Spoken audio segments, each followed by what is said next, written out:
अस्सलाम वालेकुम दोस्तों, कैसे उम्मीद है कि आप खैरियत से होंगे। दोस्तों अलमरा में जा रहा हूँ मैं, ठीक है जी, वहाँ आपसे मजीद मुलाकात होगी। आज जो है चोलस्तान का कल्चर जो है कल्चर शो है, चोलस्तान कल्चर शो के नाम से कुछ फनकार वहाँ से आए हुए हैं, तो उनका जो लाइव डाटा है वो मैं इंशाल्लाह यहाँ सेव करूँगा वीडियो बनाकर।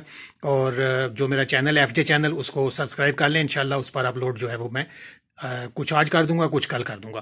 तो देखते रहें। अगर इस तरह के प्रोग्राम आप देखना चाहते हैं जो मुख्तलिफ तकरीबात होती हैं अलमरा के अंदर, तो उनको तमाम को जो है वो मैं करता हूँ रिकॉर्ड और आप तक पहुँचाता हूँ।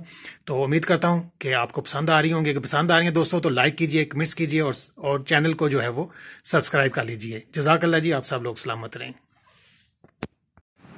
जी। अस्सलाम वालेकुम दोस्तों, इस वक्त मैं अलमरा में पहुँच चुका हूँ जनाब, और यहाँ अभी चोलस्तान के हवाले से जो तकरीब होनी है वो देखते हैं। हाल नंबर 2 में हो रही है, तो चलते हैं वहाँ पर ही, ठीक है जी। ये अलमरा का खूबसूरत मंजर भी आप मेरे बैग पे देख रहे हैं, तो आपको दिखाते हैं आज चोलस्तान कल्चर के हवाले से। तो आइए देखते हैं फिर। पता लगेगा कि असली मेहमान की खिदमत करते हैं, मेहमान आने से साडा की दिल खुश होता है। इस गाने से खुद तुसी समझोगे।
मिले